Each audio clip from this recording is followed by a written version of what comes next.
Not many people listening or living don't know Men Are From Mars, Women Are From Venus, the famous book by Dr. John Gray. It is my honor to interview him on this episode. Dr. Gray is the quintessential relationship expert. He's also an active health and wellness advocate, and he's talking now and has always been about hormones. Are you tempted by a juicy little piece of gossip? Or you know somebody who's always full of the latest dish on everyone from your high school classmates to your celebrities? Did you know that there's a hormonal link to that?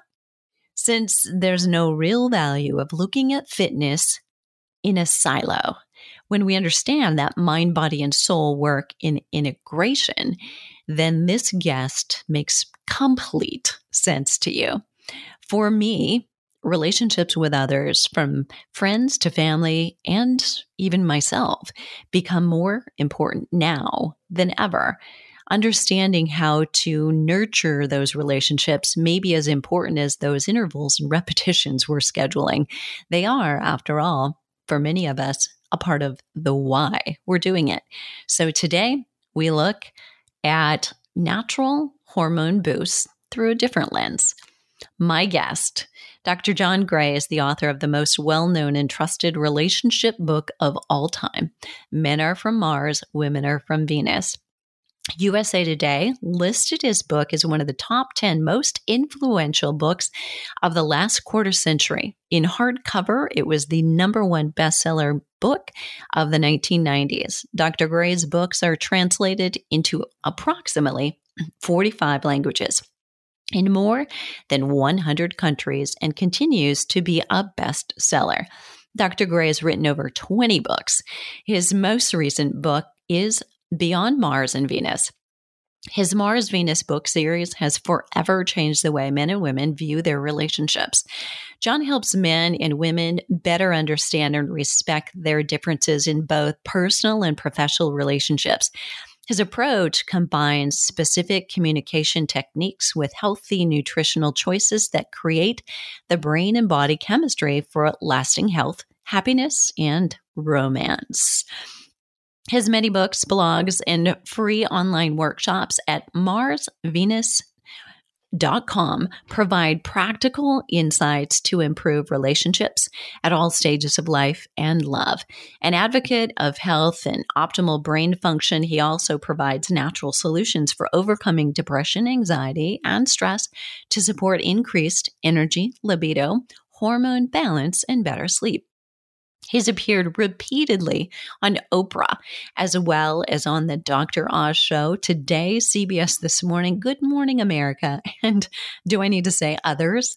He's been profiled in Time, Forbes, USA Today, and People. He was also the subject of a 3-hour special hosted by Barbara Walters. John Gray lives in Northern California, where for 34 years, he happily shared his life with his beautiful wife, Bonnie, until her passing in 2018. They've grown 3 daughters, or they have 3 grown daughters. How about that? And 4 grandchildren. He is an avid follower of his health and relationship advice. And let's dive in. I cannot wait to introduce you and to share with you the knowledge that he has. Dr. John Gray, thank you so much for joining me. Oh, I'm really happy to be with you. Thank you for inviting me. Well, and my listeners, I think, may have thought, okay, what are we doing? Mars and Venus. Of course, I know the book. Of course, I want to tune in. But why are we talking so much about relationships? And I think I've laid the foundation for that, given we can't separate mind, body, and soul. And there are so many ways that I think we can help decrease our cortisol levels, enhance our estrogen and testosterone by exercise, but also by some other things, and there's no separation of mind, body, soul. So we have to talk about it all. So I'd like to dive in with, on your website, you share some tips for women who are still cycling, meaning not riding a bike. Listeners, I'm talking about you're still having a regular period for natural hormone boost. Can you share some of the activities and the influence on hormones that could result in just natural hormone support by lifestyle changes? Yeah, I think this is such an important topic, and I'm really glad to talk to you about it. Most people don't realize that we're not helpless to regulate our hormones. We've sort of gone in the direction of, well, if there's hormonal imbalance, let's take hormones. And I'm not completely against that. That's not my expertise, but it's more about understanding this new science of hormones. Hormones dramatically affect what we're thinking and how we're feeling. And how we're thinking and how we're feeling dramatically affects our hormones, particularly in the context of our relationship to our body, relationship to our friends, relationships to nature, relationships to pets, relationships to how we look, what we wear, everything. And of course, the relationship between men and women is a powerful hormone stimulator, but it's not the only one. And so we want to basically pick this apart based upon the new knowledge that we have today about hormones. Beautiful. What specifically, habit-wise, could help for women who are cycling? What might they want to keep in mind about, during the course of a month? How might they want to change their behavior? Exactly. Well, what I want to focus on here is behavioral shifts based upon, not that I say you should or anybody says you should, but just understanding your physiology. There's times when your physiology needs one kind of support and times when it doesn't. And then I'm not going to exclude in our interview, because some people are over having their period every month and what's going on there. We'll get to that, but don't need to discount what we're saying now, because the earlier years of your life, your body demands certain behaviors in order to hormone balance. And after you stop having a period and your ovaries are not making your estrogen, your body's not giving you clear signals that you need to change your behavior. But if you've established your behavior patterns to balance your hormones, then when your ovaries aren't making so much estrogen, your adrenal gland will make plenty according to your needs at that time. Because if you're not making babies, you run out of eggs, you basically don't need as much estrogen to make a baby, but your body will still make estrogen. And estrogen is a key factor, along with progesterone and oxytocin. Key factors. There's other hormones as well and variations of hormones, but it's a huge science. But what we're learning now, and really my book, Beyond Mars and Venus, I spend, hundreds of pages explaining a woman's hormone cycle and what stimulates estrogen, what stimulates progesterone, what stimulates oxytocin, and how they all mix together in terms of also testosterone. So as I do this, it's important to keep in mind there's a significance to this in terms of how men are different, because men basically can also have a huge impact on your hormones as well.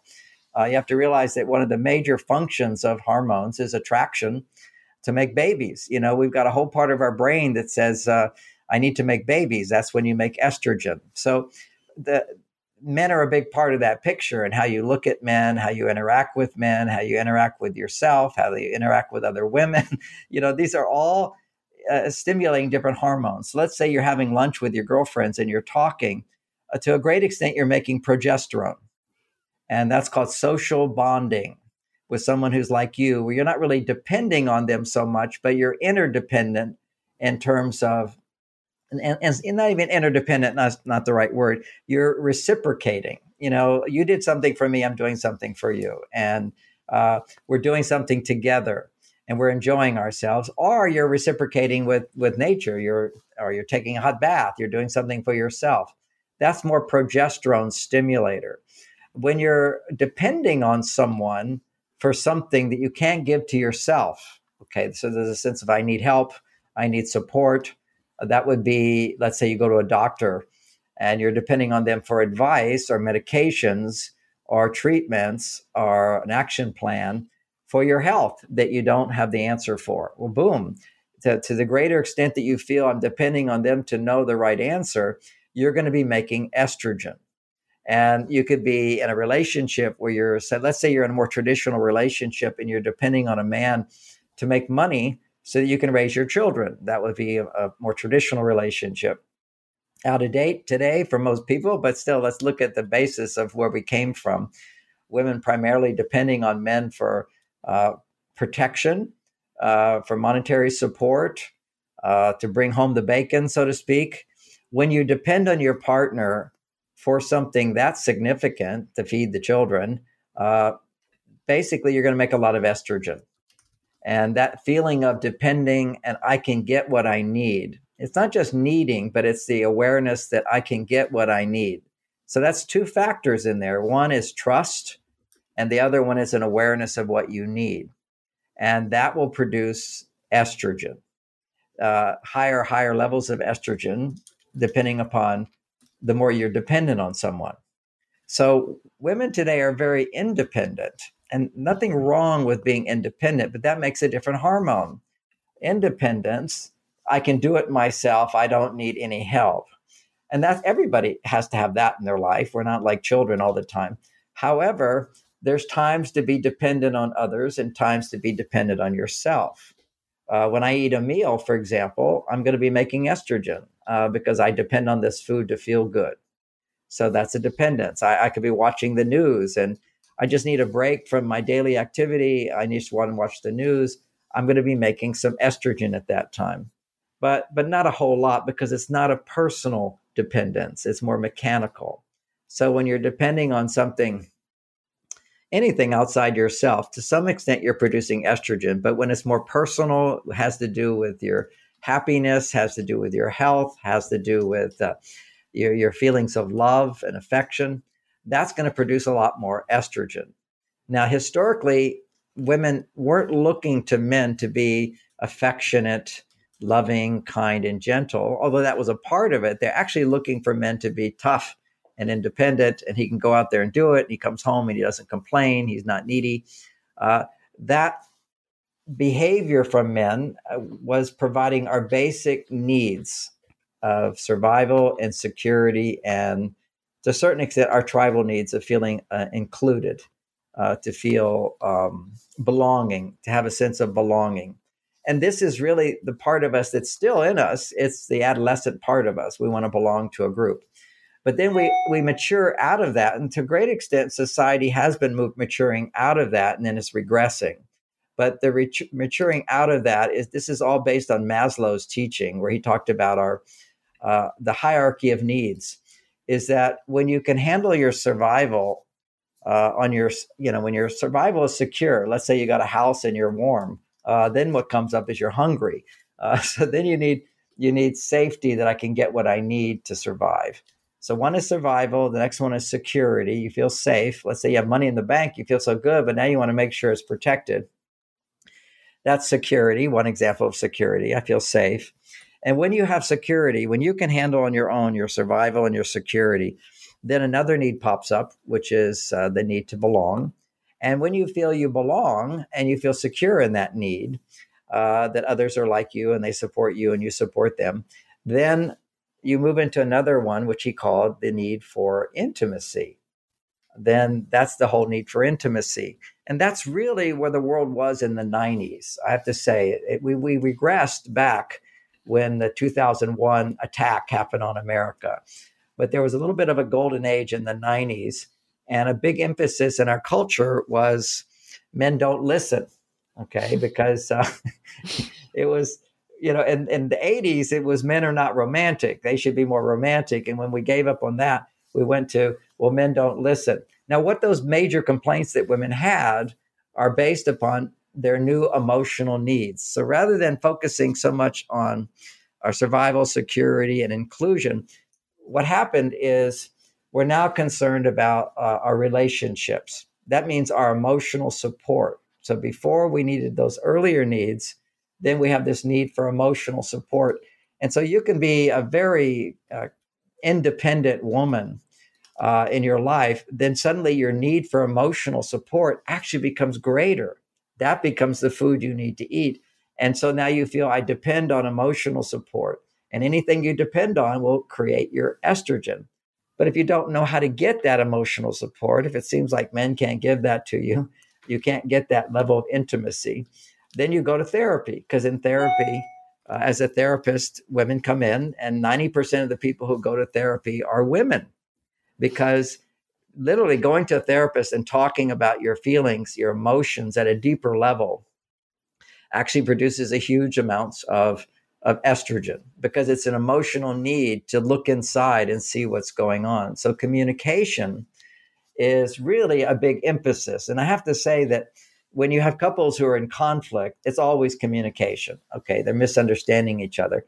Because when men have not been taught how to provide a particular kind of support, which helps a woman feel emotionally supported. And that kind of support, I summarize in Men Are From Mars, it's being able to respect her, understand her, and care for her in ways that are significant to her.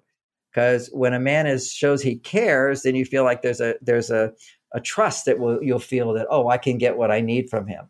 When you feel understood, and that's in conversation, you go a little deeper into being understood, is to feel validated, that somebody hears you. So you have to create a picture, kind of go back to the prehistoric world, and a woman, I see this down in the Amazon when I go down there, where people are in tribes, they're not exposed to the Western thinking. And what you'll see is, imagine a scene where a woman goes into the jungle and she sees a wild animal. And so what she's going to do immediately is she's going to go back and tell the men, because she's got a baby who's breastfeeding or whatever. And she's not going to fight that animal. She's going to go tell a man. So talking is a wiring in a woman, much more wiring in the brain having to do with talking than a man. And this has been proven by, there's way more white connective tissue in the brain. And we know that when women talk about what's going on inside, their stress levels go down. That's why women go to therapists, is that they're going to talk about things and they feel better afterwards. They feel more relaxed because they've been heard. So in a sense, every time you're stressed, it's like there's a tiger in the forest. I need to tell somebody. And for men, they're going to go after that tiger. They need to do something. And in doing that, they have to be really quiet. So men have this tendency to try to solve the problem. If he can't solve the problem, he needs to be quiet for a while to figure out a solution. And actually what that does is, when men become quiet, their male hormone, testosterone, increases. This is why Buddha taught a long time ago, is a big thing in India, which was still expanding to the West, is quiet the mind. If you quiet the mind, then what happens is the mind basically thinks everything's okay. So in a sense, what you're doing is something which is good for men, not good for women. Right. Unless a woman, is more on her male side, it can help. But what's good for women is to come back to their female side. So men will say to you quite often, if you're talking to a man, oh, this upsetting me, he'll say to you, well, don't worry about that. Well, that's not a big deal. Oh, that's, can't we get beyond that? What do you keep remembering that for? Let's just be in present time. This whole movement to be mindful in present time just shuts down your emotions completely. And your emotions is what produces estrogen. So it's like learning how to be emotional and have someone validate you and support you is a really key thing to produce estrogen in your body. And you still need to be making that estrogen, even though you no longer have your ovaries. It's more important that you've realized by that time, hopefully your body has realized that, I don't need to be demanding more estrogen. I know what feels good to me, which is having conversations with people where you can open up emotionally and somebody hears you and validates you, understands where you're coming from, and respects you. And these are all new things for men to learn. Men never had to do that. My father didn't have to, listen to my mother and validate what her emotions were, her feelings. That wasn't even that important to her. What was important to her was he had a good salary and he wasn't angry all the time or grumpy. He was just basically, my dad, it worked out. They had a nice relationship. They loved each other. They stayed with each other, 7 children, and never saw them argue or fight.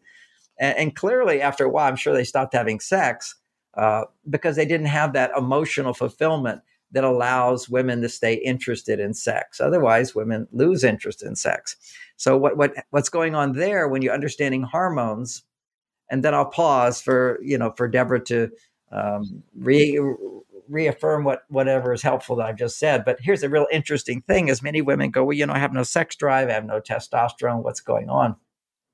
Testosterone has a lot to do with the sex drive. And the way a woman's body is designed is when her estrogen levels go up, now let's just take a woman who's not stressed, and they'll see when she's at the period of ovulation, after her period, now she's gone up about 12 days, she's an ovulate. At that time of ovulation, which your body's designed at ovulation to have sex and make a baby. So these are all programming that's millions of years old. Okay. So this programming is, now it's time where your body can make, the animal part of you can make a baby. At that time, your estrogen levels have to double. So it's natural if a woman's not stressed towards ovulation, her estrogen levels will double. Now, it's at that time when estrogen goes really, really high, then her testosterone level will start to rise really, really high for a woman. It's not nearly like a man's, but men have 10 to 30 times more testosterone than a woman. But still, her sex drive, I want to have sex, I'm turned on to this man. So, and there's a difference between I want to have sex and I'm turned on to my partner and want to have sex. Let's keep that in mind, because as a counselor, as men lose interest in sex because they don't understand how to keep their hormones in balance, around 40, 45, they'll tend to lose interest if they've been married 20 years. That kind of like they're not that interested in sex for many men. And then a woman will say, well, why aren't we having sex? Why aren't we having sex? But in her mind, she's remembering when sex was good and he was attentive to her and interested in her. And she's like, well, why aren't we having sex? Well, she's not really feeling at that time turned on to him to have sex. Because biologically, if a woman is actually turned on to a man sexually, it's very hard for him not to be turned on to her sexually. That's just biology. And we can understand how biology works, which is when a woman's estrogen levels rises towards, say, 20 times, double her normal amount. Women, on average, run about 10 times more estrogen than a man. But then towards those 5 days towards ovulation, now there's a process of her estrogen levels doubling. And when her estrogen levels double in the presence of a particular man, she will put out pheromones. And this is a smell. Most people know that word, but in case you don't, it's a smell that you can't detect consciously. But those pheromones go into a man's nose, and it will cause his testosterone levels to dramatically go up as interest in her sexually. So it's her high estrogen. Now, if his testosterone levels go up to a high level in her presence, if she feels safe, then her estrogen levels will go up as well. So now we've got, an alchemical brew of oxytocin is the hormone that allows, it's like the gatekeeper for your estrogen levels to go so high. You have to feel safe, because to feel safe, and what does that mean? That I can depend on this person to provide what's important for me. So I'm feeling safe that I can depend on him to provide the kind of emotional support I need. That then allows her estrogen levels to soar and go very, very high. So if she doesn't feel safe, and that's the function of oxytocin. You've all heard about oxytocin. About 15 years ago, they did studies showing that women's stress levels go down when she's experiencing oxytocin, the hormone oxytocin. Now, I take it further than that, because you'll see that whenever a woman's making oxytocin, that frees her to feel like, oh, I can now depend on you for something. If you don't feel safe, you go, okay, I'm not going to open up to you and let you do something for me. So when safety comes around, then that gives you the freedom to say, I can depend on you. And as that dependence is going up, your estrogen levels are going up. And in the presence of a man that you have some sexual chemistry with, that's when you'll start putting out these pheromones and turn him on. Or vice versa, if you're feeling the oxytocin, your estrogen levels are rising and his testosterone's rising, it will help your estrogen to go up. But ironically, I look at these things, it's very, very complicated, because there's yes, but there's another reality here, which is, I'm sure you've all had a time where you're making love to a man and he was a lot more turned on than you, that his testosterone is going up, but you're not feeling as receptive. You're not enjoying it as much as him. Then what happens? The more he enjoys it, the less you do.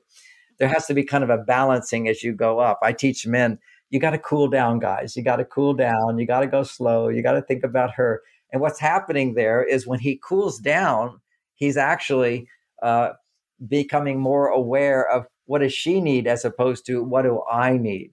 It's very interesting when we see about sex and all these things. But balancing your hormones is what this is all about. And maybe I'll take a pause here, Deborah, because I can't see you because we're just doing an audio. So I'm gonna let you pause. And what have you heard? And what are your questions? Oh, goodness. Oh, so much. All right. So I want to tell everybody, I wish we were doing video, and I wish that I could have you standing up and acting this out, because I've actually seen you present. I've been in the audience. And when you were talking about what she needs in order to produce more progesterone and correct Estrogen. me, and estrogen, she needs to talk and she needs to bond. And then what he needs is to be quiet. So I've seen you do the illustration of going into the cave, right? And she wants to go in and get him out of there. Well, that's a wonderful dynamic. Let me expand that because I haven't mentioned that one here, but it is one of the biggest challenges in relationships today is men not understanding the effect the cave has on her, and her not understanding what the cave's all about. But when you have a sense of hormones, then we understand that when men pull away and they're becoming depersonal, they just cut off, they just shut down in a sense, the way a woman would see it, is it's not necessarily about her at all. It could be about her.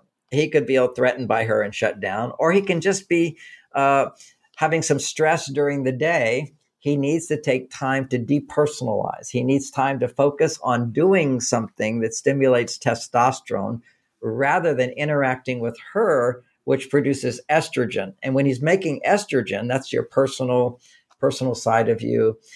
And he's depending on you for approval or acceptance or appreciation and trust. We all need that. I mean, when men get in touch with their needs, they're on their estrogen side. When men are in touch with their independence, same for women.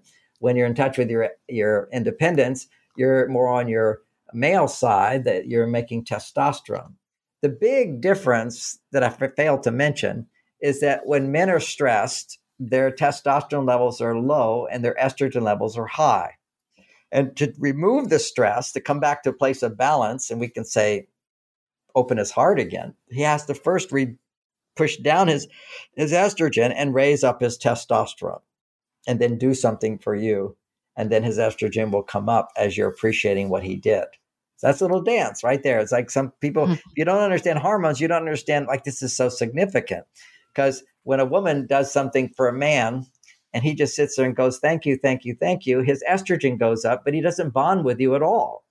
And when a man does something for a woman, then his testosterone goes up if you appreciate what he's done and he bonds with you. So if men learn, and so I teach the men, if you do these little things all the time that say, I care about you, I see you, I understand you, I validate you, I respect you, that's the direction I push men in. Anytime somebody's treating you in that way, your estrogen levels will start to go up. And if a man's not treating you that way, then you have to learn how to raise your estrogen without him changing. That's the most important thing anybody can learn, is how can I balance my hormones without depending on my partner? And then when I come back into balance, then my partner's, a male or female, is going to be more positive in response to me. But if you're looking to men, demanding in a sense him to be a certain way for your hormones to come into balance, you're just going to be pushing him away. Nobody wants to have somebody say, I'm not going to be happy unless you change. And yet, so what do you do when you've had this experience of when he's being romantic or attentive or kind and generous? You just feel so good. Well, that's because your estrogen levels are going up. You're depending on him for that. And then he doesn't do that. Your mind can go into, I can't depend on him anymore. So then your estrogen levels don't go up in his presence, which will pull him out to be even more attentive and more, more supportive. See, we're reciprocal. We go back and forth here. When a man demonstrates caring, understanding, and respect, naturally your estrogen levels go up, and you naturally express. What are the expressions of estrogen? Trusting, accepting him just the way he is, and appreciating what he does. I was just doing a counseling session, and I was reminding somebody, a man who was getting very defensive if his wife was, complaining to him. And not that complaining is a good communication skill, asking for help is much better. but still, you can't expect anybody to be perfect. And I said, just like you can't expect her to be perfect, she has to learn not to demand you to be perfect. And what you have to realize is that in most cases, if you listen to a woman's feelings, her stress level will go down and she can actually feel love for you, even though you're not perfect. And that's a key factor. I was once giving a talk before 7,000 people, and my wife was there. She's not always there at my talks. And I knew that after that talk, I would talk for an hour and actually spend 5 hours signing books and taking pictures. And since my wife was with me, I knew the disaster that was going to occur is that everybody, while waiting in line, was going to go over to my wife and say, "You are just so lucky to have found John." And tell me, what's it like to be married to him? Like John's his God or something. and you can ask her once or twice, but after about the 10th time, she's sick of hearing that question. She's like, "He should be lucky to be married to me. What are you talking about? And he's not that perfect." So rather than my subjecting her to that, I asked the audience, I said, so don't ask her those questions, but we'll ask her once. So I asked her up on stage, and she's not really a stage person. She's more impersonal, more personal. But so on stage says, "Honey, answer those questions for everybody if you would." And she said, "Yeah, I'll be happy to." I said, "So what's it like to be married to me?" And they want to know. And so they want the real thing. And so she paused, and then she says, "I love him." and then I said, "They need a little more. And she says, "Well, he's not really perfect, but I love him." And I said, "Now, I know that's not what you all expected, but that's the perfect lesson for all of us. You don't have to be perfect, guys, for a woman to love you. Nobody is perfect. But that's what love is being able to embrace that my partner's not always perfect. Sometimes they do the right things, but sometimes they're not. And within a range, it's kind of an unconditional, conditional love. Of all the women I felt like I could be in a relationship with, Bonnie is the top of the list. So that's very conditional. She's better than everybody else. And so that I could get. And so there's a rating system here. We find out, well, who could I match up with? So I matched up with my wife, and I'm very lucky to be with her. I love her so much. But it's based upon certain conditions of who she was, how old she was, how she looked. All those things came together with an attraction. So it's a mysterious sort of thing, but she's the one I picked. So that's very conditional. But then the unconditional part of it is she's not perfect and I still love her. And that's the key to it is the recognition that you're not going to always get everything you want. And if you want to get more out of somebody and to grow in a relationship, the foundation for that is to recognize that I can be happy without depending on my partner. Then once you're happy, your partner is going to be more inclined to do more for you. But when your happiness is fully dependent on them, and translation into hormones is when my only primary source of estrogen is him, it's going to be a disaster. Because life, let me say it a different way, is that you should never look to one person as your main meal, okay? You look to your life, a collection of things as your main meal, and look to your husband, your boyfriend, as dessert. He's the guy that can take it even higher. And not that you have to go higher, okay? That's not a requirement for happiness in life, but it is a requirement to become happier and happier. But you can be happy. My parents were happy. And they didn't have this great sex life. After they made 7 kids, I think they stopped. and that's pretty much the way relationships used to be. Because for women to sustain their becoming happier through the intimacy, to sustain that interest in sex and making love and all of that, estrogen is very, very important. But once you get to menopause, if you don't have the awareness, okay, what can I do to bump up my estrogen? And what can I do to bump up the connection in my life with estrogen stimulators? Then your body just doesn't do it for you automatically. So this is like we have to learn. And we can learn that just as we already know when people are young that women can make love several times a month and enjoy it very much. An animal can't. Animal isn't making love anyway. But they can only have sex when they're in heat and their estrogen levels are really high. When the dog is having her estrogen levels go so high, all the dogs in the neighborhood can smell it, and they're all knocking on the door. This is all biology, and we can't think that we don't have that biology, but we're not just animals. We also have this higher intelligence, which actually, through your behaviors and your interactions and the forms of your relationships as a woman, you can double your estrogen levels anytime you have a partner to do it. But this doubling of the estrogen levels is something very special through intimacy. And it doesn't have to be sexual either, but it can be if that's a person you're choosing to be that way with. But the key to this thing is, what are the behaviors that will stimulate estrogen? And there are all kinds of behaviors, like when you go shopping. Okay. My wife died 4 years ago, and I'm in a new relationship, and she's someone I met. I've been teaching in China for 10 years. So I met her in China, and she just left for China. And, she was feeling, I'm going to miss you so much, because, she wants to go back there to visit her family and so forth. I'm going to miss you so much. And then I said, yes. And you're going to get to do a lot of shopping. And she said, yes, I'll be able to do a lot of shopping. Everything there is so cheap compared to America. And so, but you should just see, she just lit up, because shopping is where you're in a store and you're looking at things that you might need or might not need. And it's both. I don't need that. I do need that. I can have that. What can I have? All of that is estrogen stimulating. It can be also putting on makeup. It could be something, wearing a pin, a piece of jewelry that makes you look more attractive. You see, you're depending on that little piece of jewelry to catch attention or whatever it might be. These are not so superficial things. Now, some people think, oh, that's superficial. But fashion is a major industry in the world today because it stimulates estrogen. And the problem with stimulating estrogen is that when estrogen level is low, you don't feel the need for estrogen.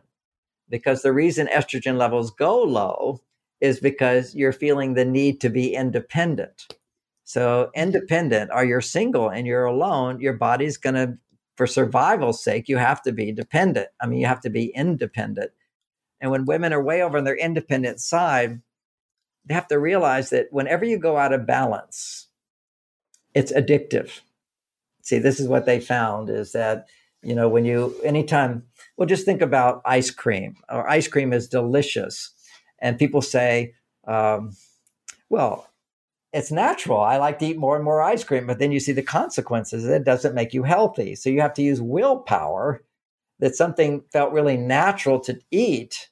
I'm using ice cream because that's my problem. And as long as I don't have ice cream in the house, I don't eat it. But if I put a quart of ice cream in the refrigerator and it's 11 o'clock at night and I go for a cup, I go for almost half of it. Okay. So but it's natural. I feel it's natural, but just because something feels natural doesn't mean it's good for you.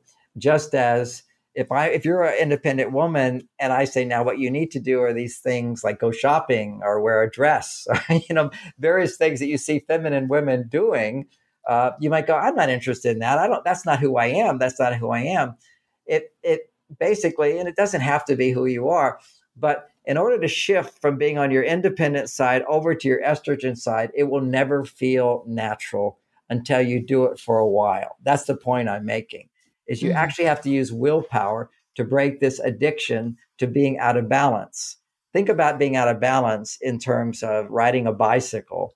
In a bicycle, if you tip to the left, you go back to the right. If you tip to the right, you go back to the left. You're trying to find your balance. And in terms of hormones, you're shifting from independence to dependence, back to independence, back to dependence, to find your balance and having both the male and female side. But on a bicycle, if you go too far to the left, what happens? You fall over. You have no control. It feels natural just to keep falling over. There's a point where you just fall over and you're just gone. You're gone from the right side. You have to pick up the pieces and start over. And so this is what we're trying to do. All my work for women today is, to a great extent, they've gone too far to their male side. Nothing wrong with being on your male side, but learn the skills to come back to your female side. And what is so wonderful is that now we know there's hormones that are associated with your female side and hormones that are associated with your male side. And they're completely different. Women do have a little testosterone, men do have estrogen. And It's tough for men and tough for women as you get older because men's estrogen levels naturally go higher and women's testosterone levels naturally go higher as you get older. And so you have to consciously choose to do things, if you're a woman, to come back to your estrogen side more. And for men, you have to you can't retire, for example. You can retire in a sense that you're not going to grind. Your work doesn't have to be a huge grind, but you have to work. You have to do something separate from your relationship, separate from your comfort zone, where you go out and do something where there's some risk and where you don't exactly want to do it. It's work. Okay. You have to do it. Now you can be balanced of your male female side. Like I don't have to work at all. I'm 70 years old. I own my house. I got all this stuff I basically need. What do I have to work for? If I want to stay alive, I have to work. And I do enjoy my work. So that's being on my male side and my female side female side is when you're doing something you don't have to do, but you enjoy doing it. Something you love to do, something you get to do. But whenever you're feeling like, oh, I have to do this, and there's a little stress, that means you're too far on your male side. That's the dynamic. That's your little watch place. And sometimes you can correct that even with a thought. As a beginning to correct that is like when you're feeling, oh, I have to do this, I don't have time for that. Stop that thinking process and just take one thing and say, okay, I have to do this. I have to pick clothes up to the cleaners. Why? Because I want to have my clothes fresh, or I want my children have clothes. You basically have to come back to what is it you want to do and why do you want to do it? Because I love that person, or I need this. So keep shifting yourself back instead of I'm all out there on my own. I have to do this and this and this to I get to do this because. That's one way of processing your mind. But way more powerful than that is to start learning what we've now learned with something called emotional intelligence, which is how to process emotions. Because this is the biological reality for a woman at any age. When you're not relaxed and happy and you're producing stress hormones, okay, we have this thing called stress hormones. So what would it be? What would you be feeling when you're having stress hormones? You'd be feeling rushed. You'd be feeling overwhelmed. You'd be feeling, oh, I have to do this. I don't like doing this. So these are some of the ideas of stressed. You've noticed your mind looping on things that are not making you feel happy. Okay. So anytime your brain is looping, oh, he didn't do that, or they're not doing that. Well, what am I going to do about that? See, that's your brain looping on negativity. And that means you're producing adrenaline or cortisol, stress hormones. Now, when women are producing stress hormones, their estrogen levels are too low if it's in the first part of their cycle. The second part of your cycle is after ovulation.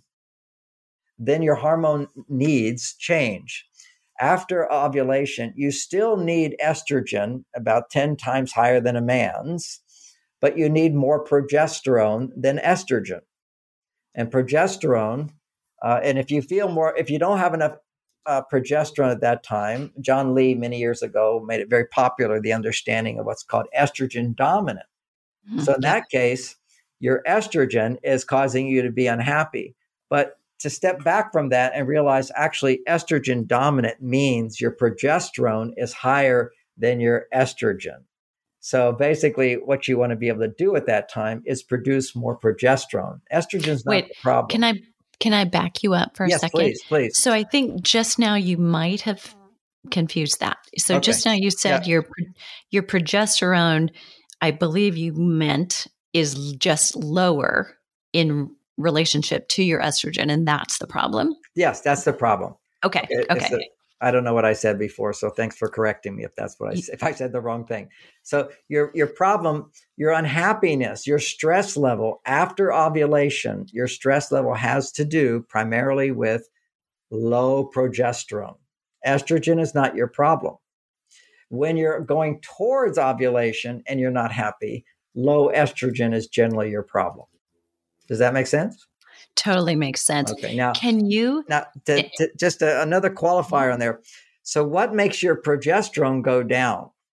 It's the same thing that makes your estrogen go down, testosterone. Literally, the biological mechanism to make progesterone is to convert.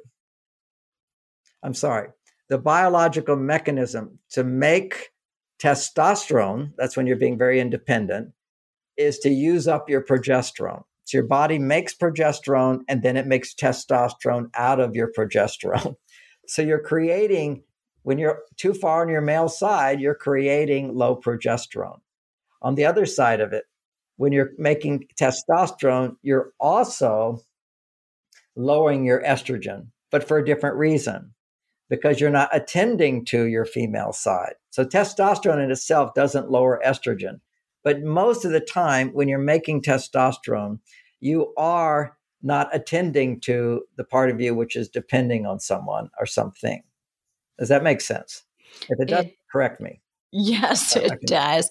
And there are so many scenarios, I think, where this is true. There's a case in point. So, independent single woman became a business owner. So I got more and more involved in the testosterone and alpha and being a leader and less dependent on anybody else. And I see this in other women in our Flipping 50 community, those who might be listening who are single or widowed or divorced and now more independent, maybe less likely to trust. Can you just speak into that? Is this Yes. Okay. So what I was getting at there is you can be that woman running the company, like you just mentioned, or working for a company. It doesn't matter. So you're over there independent. Pressure. To be a leader is pressure as well. So if you anticipate that when I get home, I'm going to put on a nice dress and go shopping. Okay. So if you're going to, I'm just taking that as one example. I'm going to spend time in my garden, or I'm going to go talk with my grandchildren, or, I'm going to go on a date, or I'm going to make a dinner if my friends are coming over. You see, those are certain, the dinner isn't, but the friendship and interacting with people, that's dependence. So you can be independent during the day as long as you're anticipating going to your female side when the workday is over. Does that make sense? Yes. So you don't have to love your job. It's great. Now, let's say you're a woman and you just enjoy it. You relax. You don't feel overwhelmed. You've got problems. You solve them. Problem solving is your male side, but you feel very supported. There's no time pressure. There's no financial pressure. You see, not having enough money means I don't have what I need. Not having enough time says I don't have what I need, and that negates estrogen. So solving those problems is making testosterone and feeling I have support, I have time, I have money, I have love. And love is actually the antidote, even if you don't have time and you don't have money. Love at this level of awareness is much more important. And what that would look like is coming home into a relationship, or coming home to talk to your coach, or your good friend and your husband, any of those things, where you can share the frustrations of your job. So I'm frustrated on my job. That means you're basically making testosterone. Now you come home and you say, I just want to talk about my day. And there's an emotional processing technique that I teach. It's very simple, but nobody does it unless I force them to do it. So, do it, you'll get this benefit. But the thing is, when you're on your male side, you don't want to go to your female side. So you have to use willpower. So what would look like is I'm going to take one of my, I was in a clinic the other day getting an IV drip of something good for my body. And there was a woman over there getting an IV drip of something good for her body. And, like vitamins or something, B vitamins. And she's talking to the nurse, and she's, how you doing? Oh gosh, I've got this honey business, and my dream was that it become successful, and now my dreams come true. I don't know if I want this. It's crazy. I have to do the labeling and I have to get this done, and we'll have that until then. She just had all the complications, and so I'm just completely stressed out. I'm overwhelmed. I don't know if I want to do this anymore. What can I do? Okay, so what she's doing in that whole sharing, by the way, is she's trying to make some estrogen that will lower her stress. Okay, that's what's going on. But it's not the most efficient way to do it. And I've developed the most efficient way that I've seen is that you can talk about all the problems. You'll make some estrogen because somebody's listening to you. At least you're getting some empathy, some sympathy. That's going to produce your estrogen. I'm being heard.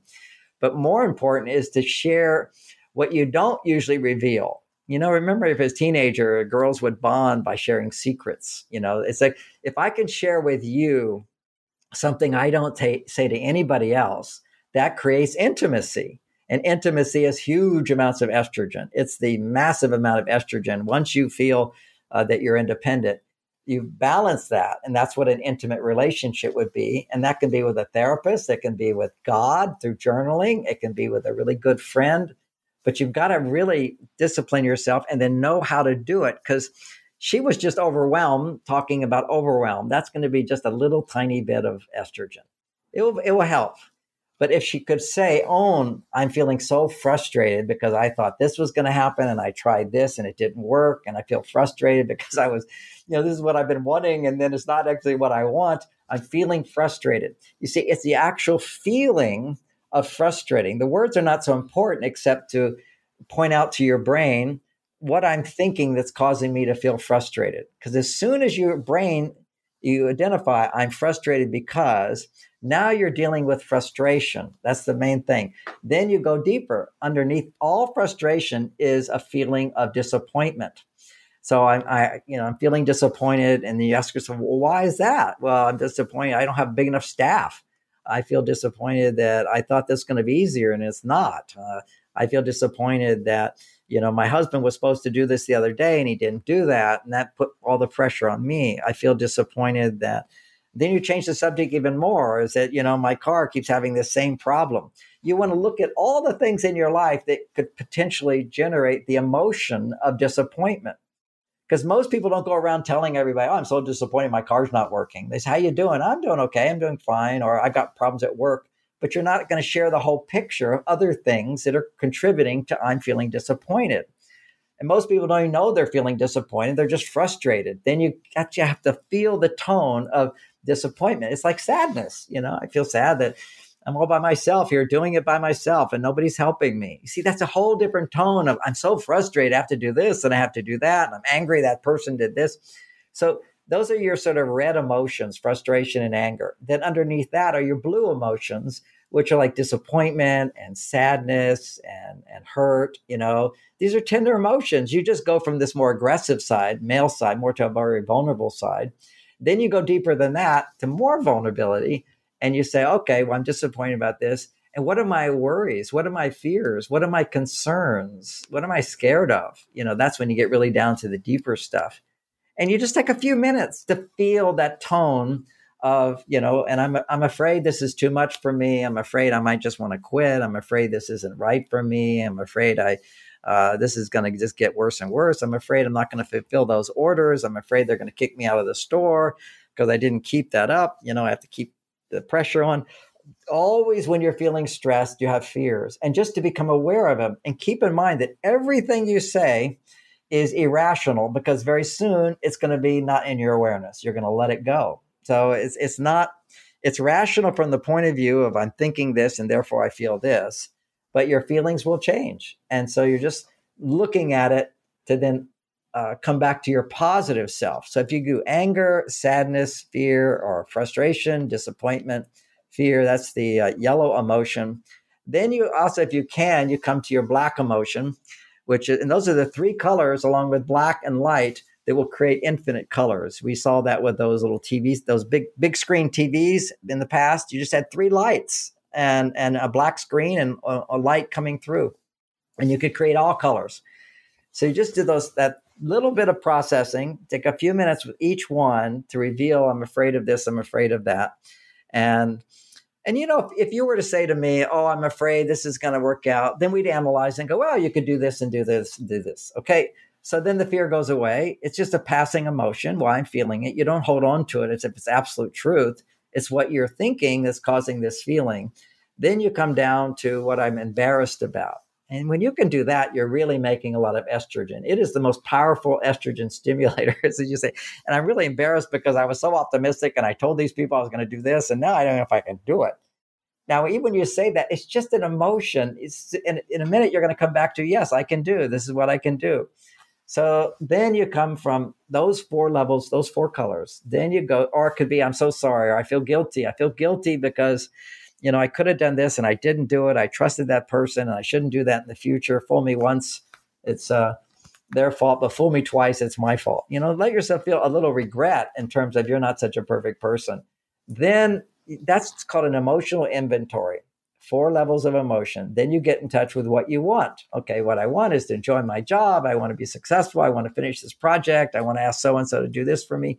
You'll see this intelligence will come forth from you that can solve all problems. That's what I want and what I want to have. And then you've made a clear shift from negative emotions to now you're going to go to positive emotions. What I'm grateful for. Well, I'm grateful I do have this job. This is a great problem to have. I've got more people wanting me than ever before. This is amazing. And I'm happy. What makes me happy? I'm happy I get to come home. I get to do my garden. I get to do this. I get to talk to my grandkids. I'm happy about this. And you see, the happiness is there. You just have to look inside what makes me happy and talk about it a little bit. And I'm hopeful I'm going to get this resolved. And I realize now I'm going to need some support to make it happen. I'm going to have to hire somebody to help me. Or I'm hopeful that we'll figure this thing out. So that's your hopeful side, your optimistic side. So what you're doing is you're shifting gears from your pessimistic side to your optimistic side. And you finish with, and I'm proud of myself because, and you go through that. And maybe the whole time, each time you do it, I'm proud of myself for the same reasons, or you can have more reasons this time. So you shifted gears from negative to what I want and then to what's positive. And this is very, very important skill. It retrains your brain to think positive and to think creatively, but it also produces estrogen. Doing that process produces estrogen. Now, people who are negative thinkers, just thinking negative all the time does make estrogen. It does make some estrogen, just like eating food makes estrogen, but it shouldn't be your only estrogen stimulator. Otherwise, you'll eat too much food for you. So we need a variety of things to produce estrogen. And so the most powerful is when you do the discipline of every time you're stressed and know what your stress signals are. I'm feeling overwhelmed. I can't relax. I'm worrying about things. I'm not feeling open-hearted. I'm not feeling positive. If you're not feeling the who you are, that's your authentic self, then you do the emotional processing technique and you'll come closer back to who you are. And you do it again and again. You actually grow neural pathways in your brain that allow you to shift gears more quickly. Because see, our brains are designed to see the negative and our brains are designed to see the positive. When you're being optimistic, you'll see there's more blood flow in the left prefrontal cortex. When you're being pessimistic, then there's more blood flow in the right prefrontal cortex. I mean, it's so amazing how simple it's positive and negative. And if you're stressed, there's a 10 times bias to go to the right prefrontal cortex to look at what's negative. And this is what happens. This is why we want to keep the stress levels down. And then we can keep stress levels down by realizing whenever we're producing stress hormones and then making us pessimistic, our estrogen levels as women have become too low, or our progesterone levels have become too low. So what it means, our life has to be a balance of where we're depending on other things and people for our personal happiness. And then there's a place where we're sharing in a reciprocal way activities that are not stress related. And that would be social bonding. We need social bonding. So if you're sitting in a room and you're quiet, just watching TV, you're not getting any progesterone. Maybe a little bit because you love that talk show person, but it's not that much. It will dissipate because it's a fantasy. That talk show person is not really your friend. They're not going to help you move. If you're on social media, these are fake things that all produce addiction in the brain, high dopamine levels, as opposed to real hormone stimulation through your relationships. And that stabilizes your hormones as opposed to a burst of estrogen when you're feeling, I'm watching my favorite TV person. There'll be a burst and then you turn it off. It will immediately go back to less. Whereas if you actually have a relationship, which is people oriented, where you're actually in contact, you tend to have more stable hormone production in that relationship. I want to shift gears just for a moment to give you kind of a perspective on fake versus real relationships. Because in my opinion, 95% of all social media is fake. And let's just look at these men who do pornography online. And when they do that, they get a huge surge of testosterone because when you see digital sex, there's no person there. And if there's no person there, then other hormones are not being produced. The hormone of actually connecting with somebody is not being produced. As if somebody was in the room, you'd have a different set of hormones than somebody is fake on a screen. Fake because they're not there. Okay, the information might be true. And then add to it a woman appearing to want to have sex with you, and she really doesn't want to have sex with you. It's also fake, but the more fake something is, the more dopamine it produces.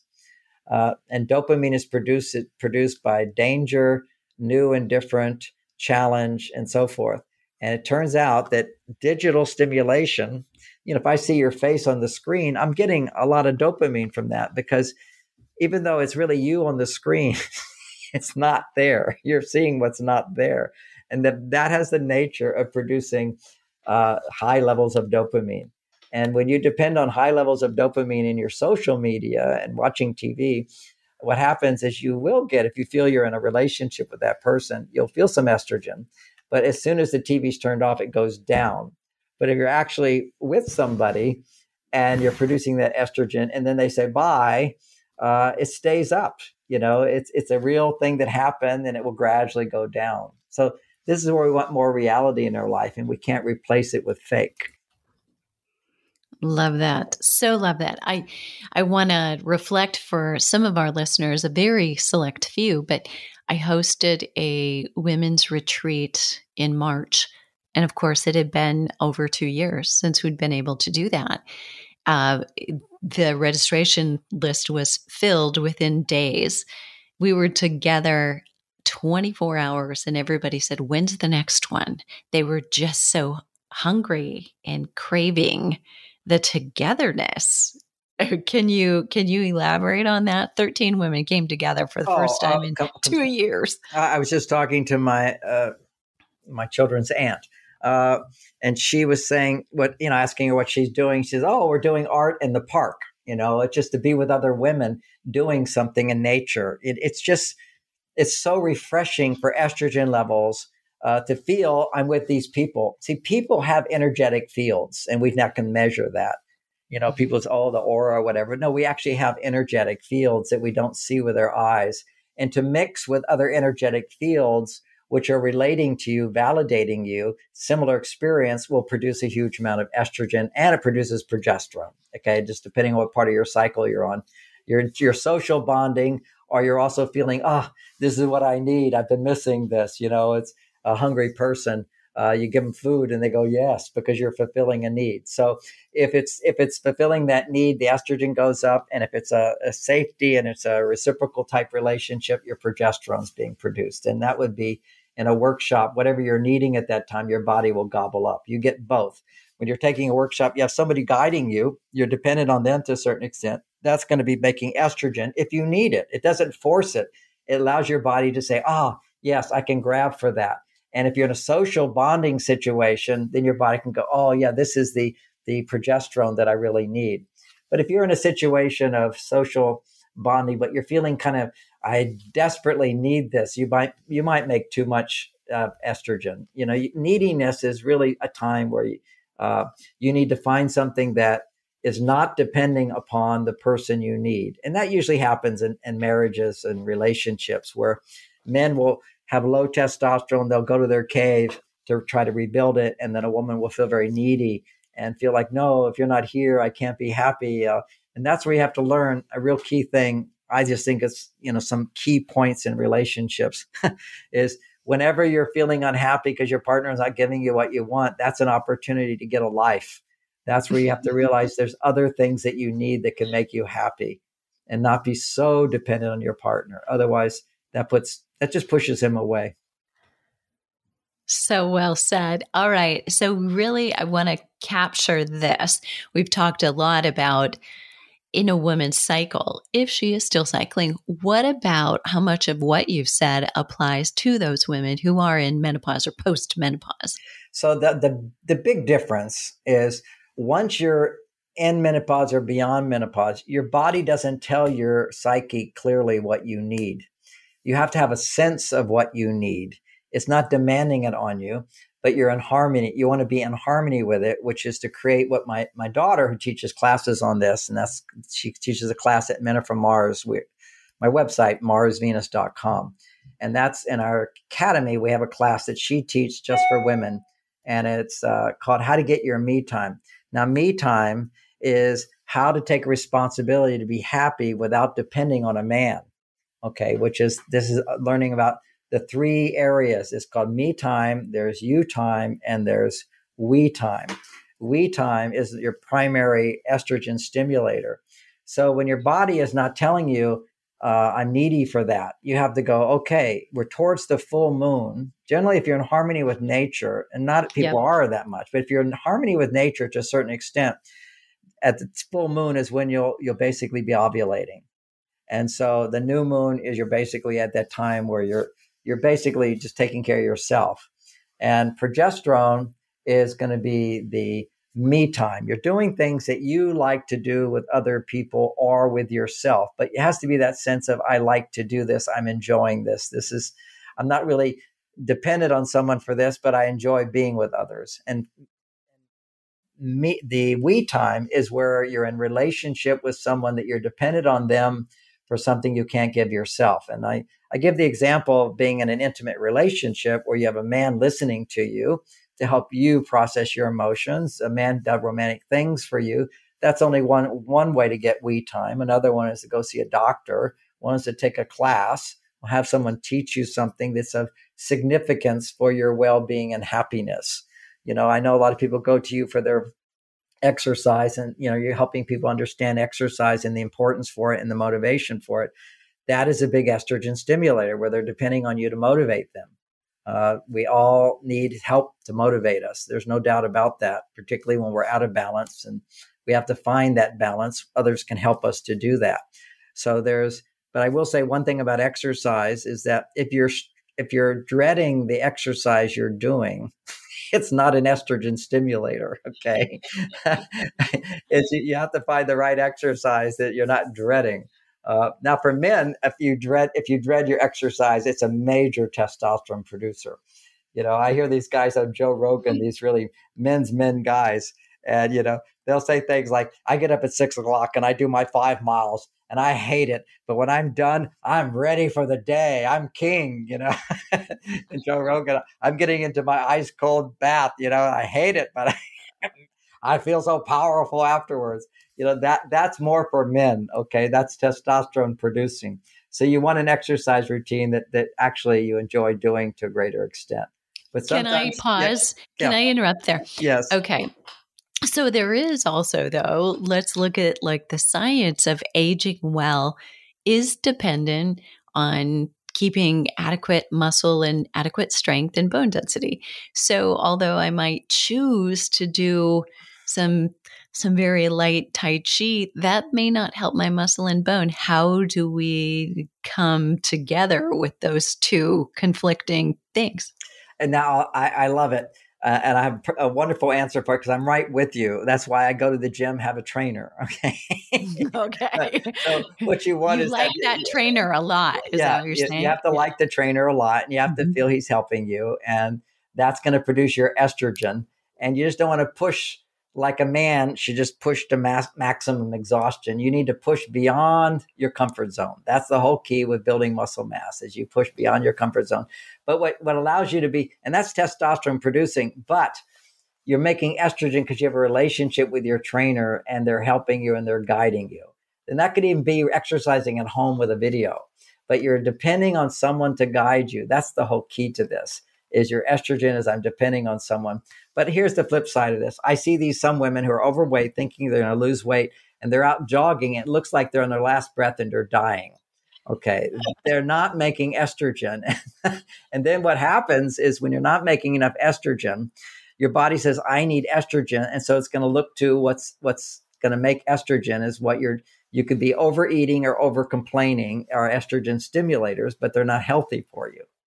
That's why, even when you're complaining, if you can move that into the realm of asking, Every complaint is really just a request. And if we just start learning how to ask rather than complain, it's like we have to point out somebody's done bad before we can ask for what we want, as opposed to just letting them know what you like. And I just want to give this one little tip for the married women or women in relationships with men for a moment. And my wife was so frustrated. She couldn't get me to turn out the lights every time when I walked through the living room. And she used to always be so upset with me and stare at me. You did it again. You came to the living room. You left the lights on. And this went on for years. And then she shifted her approach and it changed me. And she just poked her head in the kitchen one day, and I'm making a sandwich, and she was smiling, which always attracts a man's attention. And she smiled at me and she says, "Oh, John, I've noticed that you've been turning out the light more recently." And I kind of, it's like I got my gold star. And she says, and sometimes you still forget, but I just want to remind you how much I love it. And that's it. Or she did actually a better way, as I'm remembering it, which is, "Oh, John, I've noticed you've been turning the light out recently. And I just wanted to remind you how good it makes me feel. And sometimes you forget," and then turned away. Okay. There wasn't like, "Are you going to change? Are you going to remember?" There was no scolding at all. And she did that 3 times. And even after she's passed away, I now remember when I'm turning out the lights, I said, "This would make Bonnie really happy." So that's a different way of asking. Instead of demanding, focus more on the softer approach, which is the loving approach. And there's an art to that. I teach classes and all that at my website, but there's a lot of good information there for people. But I highly recommend for women, which is the How to Get Your Me Time class with Lauren. It's a 6-week training that people do. And we also have little short courses as well at MarsVenus.com. So I just want people to be aware of that. And a lot of free courses right on the front page. There's a How to Get Everything You Want in Your Relationships free course, and great blogs all the time. So hopefully you can get more good information at MarsVenus.com. Absolutely. And thank you. It has been a pleasure to have you here. Thank you so much. You're very welcome. A real delight to talk to you. And listeners, it's your turn. So if you wish you had been sitting in my seat and you could have asked the question of Dr. Gray, you can tell me what I missed at flipping50.com/natural hormone boosts. And what are you waiting for? Let's start flipping 50 together.